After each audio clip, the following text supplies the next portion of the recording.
साधारण सा घर था। घर के बड़े बुजुर्ग रामदीन ससुर खेत में मेहनत करने वाले सीधे साधे इंसान माने जाते थे। घर में उनका बेटा राजू और बहू सावित्री रहती थी। सावित्री मेहनती, संस्कारी और सबकी इज्जत करने वाली बहू थी।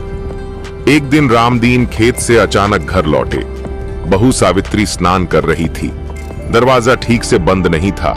रामदीन ने यह दृश्य देख लिया और भीतर ही भीतर विचलित हो गए। उस दिन से उनके मन में गलत विचार पनपने लगे।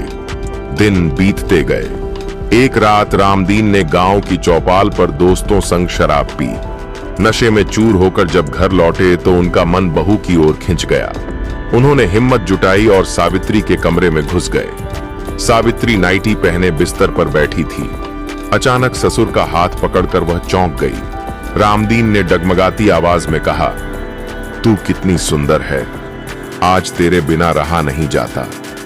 सावित्री का चेहरा सख्त हो गया। उसने झटके से हाथ छुड़ाया और जोर से बोली, बाबूजी, होश में आइए, आप मेरे ससुर हैं, पिता समान हैं, यह हरकत मत कीजिए। लेकिन नशे में धुत रामदीन नहीं माने और बहू पर जबरदस्ती करने लगे। बहू की बहादुरी सावित्री ने साहस दिखाया। उसने तुरंत दरवाजा खोला और जोर से चिल्लाई, बचाओ, कोई है क्या? बाबूजी मेरी इज्जत पर हाथ डाल रहे हैं। यह सुनते ही राजू और मोहल्ले के लोग दौड़े चले आए। सबने देखा कि रामदीन नशे में है और सावित्री डरी हुई खड़ी है। सच्चाई का पर्दाफाश राजू ने गुस्से में अपने पिता से पूछा, बाबूजी, आपने यह क्या करने की कोशिश की? आप तो हमारे आदर्श थे। गांव के लोग भी दंग रह गए। रामदीन शर्म से सिर झुका लिया। सावित्री ने डरे बिना सबके सामने कहा, अगर औरत चुप रहे तो गुनाह बढ़ता है। आज मैंने आवाज उठाई ताकि और कोई बहू ऐसी जिल्लत ना सहे। गांव वालों ने उसकी हिम्मत की तारीफ की और रामदीन को सबक सिखाया। राजू ने भी पत्नी का सम्मान करते हुए कहा, तुमने आज साबित कर दिया कि औरत कमजोर नहीं, सबसे बड़ी ताकत है। बहू सावित्री की बहादुरी से घर में हंगामा मच चुका था। राजू के मन में अपने पिता रामदीन के लिए गुस्सा और शर्म दोनों थे, लेकिन गांव वालों ने कहा, ऐसी गलती पर चुप नहीं बैठा जा सकता, कानून के हवाले करना ही सही है। अगले दिन होश में आने पर रामदीन को अपनी करनी पर शर्म तो आई, लेकिन उनका अहंकार बीच में आ गया। उन्होंने सोचा, अगर सावित्री और राजू ने मेरी बात गांव में फैला दी तो मेरी इज्जत खत्म हो जाएगी। इसलिए वो चालें चलने लगे। उन्होंने लोगों में अफवाह फैलाई कि सावित्री ही उन्हें फंसाना चाहती थी।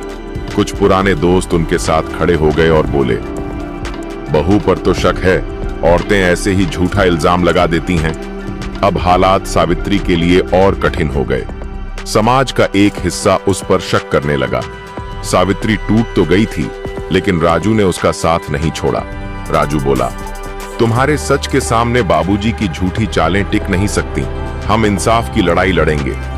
गांव की पंचायत बुलाई गई। दोनों पक्षों को बुलाया गया।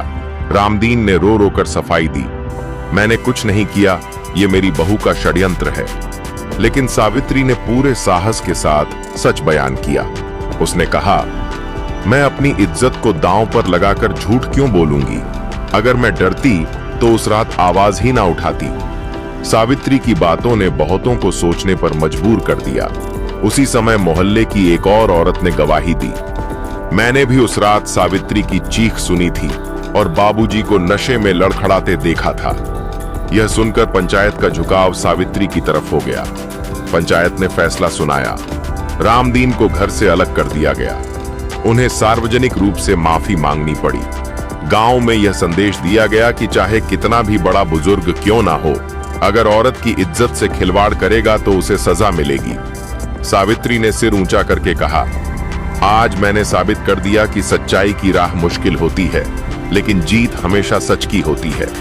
राजू ने भावुक होकर कहा, तुम मेरी पत्नी ही नहीं, मेरी प्रेरणा भी हो। पंचायत के फैसले के बाद रामदीन को सबके सामने शर्मिंदा होना पड़ा। लोग उन्हें इज्जत से नहीं देखते थे। वहीं बहू सावित्री की हिम्मत की चर्चा पूरे गांव में फैल गई। औरतें आपस में कहने लगीं, अगर सावित्री जैसी बहू आवाज उठा सकती है तो हमें भी अपने अधिकारों के लिए बोलना चाहिए। धीरे धीरे गांव की कई महिलाएं सावित्री के पास आने लगीं। कोई पति के जुल्म की शिकायत करती, कोई ससुराल में हो रहे अत्याचार बताती, कोई बेटी की पढ़ाई छिन जाने का दर्द सुनाती।